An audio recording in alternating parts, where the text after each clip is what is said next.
नमस्कार, आजाद संवाद मीडिया में आपका स्वागत है। हम लोगों की आवाज रमेश पटेल। प्रधानमंत्री नरेंद्र मोदी संसद से और सवालों से बचते हुए आखिरकार संसद में आए। समय के साथ खबर पाने के लिए चैनल को सब्सक्राइब करें। नमस्कार, खबर विस्तार से। विपक्ष के नेताओं के सवाल का जवाब प्रधानमंत्री कांग्रेस पार्टी और पंडित जवाहरलाल नेहरू इंदिरा गांधी के कार्यकाल के सवालों से देते रहे। उन्होंने पूर्व प्रधानमंत्री पंडित जवाहरलाल नेहरू, इंदिरा गांधी, कांग्रेस पार्टी, पाकिस्तान का नाम लेते हुए शतक लगा दिया, लेकिन वर्तमान में सवालों का उत्तर नहीं दे पाए। राहुल गांधी ने चुनौती दी थी कि वह सदन में आकर बोले कि ट्रंप झूठ बोल रहे हैं। ना तो उन्होंने ट्रंप पर कुछ बोला और ना ही पहलगाम में आतंकी कैसे आए, सीज फायर क्यों किया गया, पीओके क्यों नहीं लिया गया, हमारे विमान कितने गिरे। मंत्री 2014 में जितने भारतीय भूभाग का प्रधानमंत्री बने थे, क्या उतने भूभाग आज है? सभी सवालों से बचते हुए प्रधानमंत्री इतिहास में सवाल खड़ा करते रहे। समाजवादी पार्टी के राष्ट्रीय अध्यक्ष श्री अखिलेश यादव ने ऑपरेशन सिंदूर पर चर्चा में भाग लेते हुए कहा कि चीन सीमा पर 2020 में जैसे गलवान घाटी सीमा नहीं है। नियंत्रण रेखा के कई क्षेत्र गश्ती के लिए बफर जोन उपलब्ध भी नहीं है। उन्होंने कहा, मोदी 2014 में जितनी भारतीय भूभाग के प्रधानमंत्री बने थे, क्या आज देश के पास उतना भूभाग उपलब्ध है? चीन पाकिस्तान के साथ खड़ा है, चीन से सावधान रहना होगा। चीन हमारी जमीन और बाजार दोनों छीन रहा। उन्होंने पुलवामा घटना का जिक्र करते हुए कहा, जिस गाड़ी में आरडीएक्स आया वह गाड़ी आज तक क्यों नहीं पकड़ी गई? सरकार चाहे तो आज भी सैटेलाइट इमेज से पता कर सकती है गाड़ी किस रास्ते से आई। सरकार क्यों नहीं हिम्मत जुटा पा रही है पकड़ने के लिए? उत्तर प्रदेश के पूर्व मुख्यमंत्री अखिलेश यादव ने कहा कि कुछ लोग कहते थे कि 6 माह में पीओके ले लेंगे, आक्साई चीन ले लेंगे। हमने सवाल पूछा, जब भारतीय जनता पार्टी सत्ता में आई तो भारत का क्षेत्रफल कितना था, आज क्या है? पेगांग झील, गलवान घाटी, रजांगला सरकार के पास है। जो लड़ाई पाकिस्तान से हुई, वास्तव में चीन से लड़नी पड़ी। जिस फाइटर प्लेन की नींबू और मिर्च लगाकर पूजा हुई थी, वह कितने उड़े? हमें एयरफोर्स पर गर्व है। लेकिन भारतीय जनता पार्टी ने सांसदों का दल विदेश भेजने में राजनीति की। सांसदों को भेजना राजनीतिक दल का अधिकार होना चाहिए कि किसे भेजना है किसे नहीं, लेकिन सरकार ने तय की। आखिर राजनीति कौन कर रहा है? समाजवादी पार्टी प्रमुख ने कहा, हमें उम्मीद थी कि सरकार संघर्ष विराम खुद करेगी, लेकिन उन्होंने अपने मित्र से कह दिया संघर्ष विराम का घोषणा वहीं करे।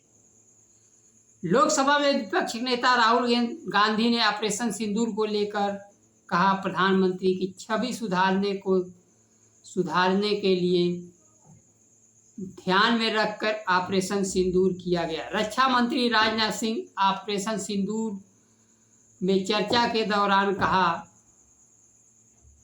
ऑपरेशन सिंदूर की घटना 1:05 पर शुरू हुई और 22 मिनट चला। 1:35 पर पाकिस्तान को फोन कर सूचना दी गई कि हमने केवल आतंकवादी केंद्र को निशाना बनाया, किसी रक्षा प्रतिष्ठान को निशाना नहीं बनाया। अब आगे कोई आक्रमण नहीं करेंगे। आगे का युद्ध पाकिस्तान ने 4 दिन तक चलाया। चर्चा के दौरान राहुल गांधी ने कहा, ट्रंप ने 29 बार कहा कि संघर्ष विराम हमने कराया। अगर दम है तो प्रधानमंत्री सदन में आकर यह बोले कि ट्रंप झूठ बोल रहे हैं। साथ ही उन्होंने कहा, इंदिरा गांधी की आधी हिम्मत हो तो संसद आकर साफ साफ कहें हमने कोई विमान नहीं खोया। पूरे अभ्यास का लक्ष्य प्रधानमंत्री की छवि चमकाना है। आपने पाकिस्तान को 35 मिनट में बता दिया हमारे पास लड़ने की इच्छा शक्ति नहीं है। सरकार पायलट के हाथ पांव बांध दिए थे। विपक्ष के नेता ने कहा, सेना ने कहा कि विमान इसलिए खो दिए क्योंकि राजनीतिक नेतृत्व ने सैन्य ठिकानों पर हमला करने के लिए प्रतिबंध लगा दिए थे। मंत्री कहते हैं कि पाकिस्तान सरेंडर करने के लिए मजबूर हुआ, लेकिन सेना प्रमुख जनरल मुनीर ट्रंप के साथ लंच कर रहे हैं। जीत की घोषणा हो चुकी है, लेकिन ऑपरेशन सिंदूर अभी खत्म नहीं हुआ है। उन्होंने कहा, भारत के विदेश नीति की सबसे बड़ी चुनौती पाकिस्तान और चीन को अलग रखना रहा। मैंने पहले भी चेतावनी दी थी कि विदेश मंत्री को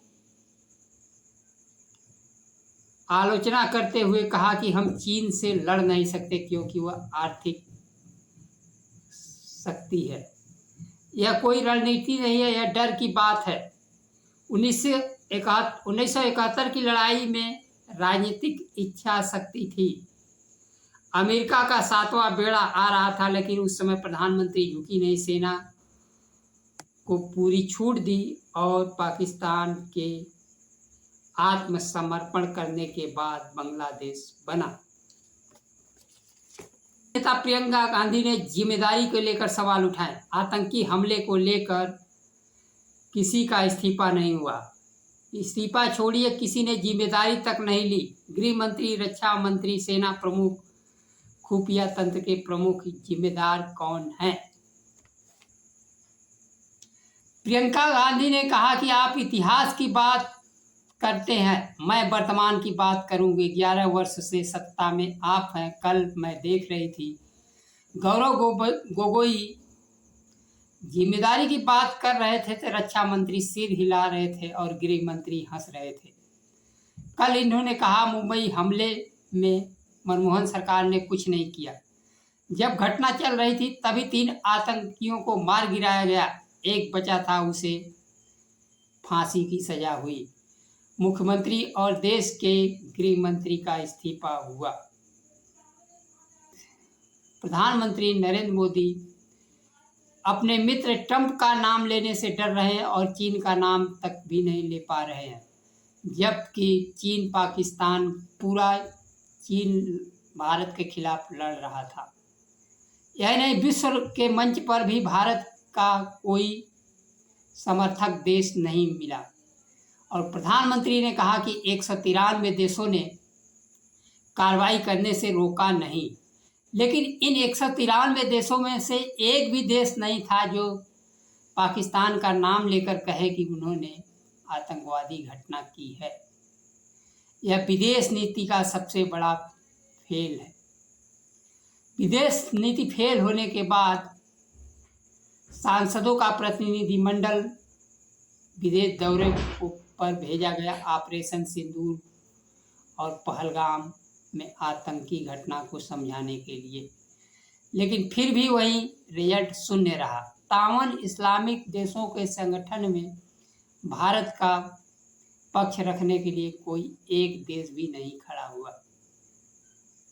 आज प्रधानमंत्री जिस तरह से सवाल से बचने के लिए विदेशों का दौरा कर रहे हैं, संसद छोड़ रहे हैं, ऑपरेशन सिंदूर के बाद विशेष सत्र नहीं बुलाया गया, ना तो सर्वदलीय बैठक ही बुलाया गया, और सर्वदलीय बैठक बुलाया गया तो प्रधानमंत्री गायब रहे।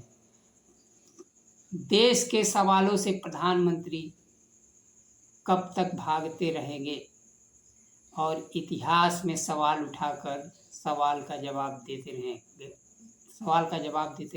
आज के लिए बस इतना ही। नमस्कार। जय संविधान।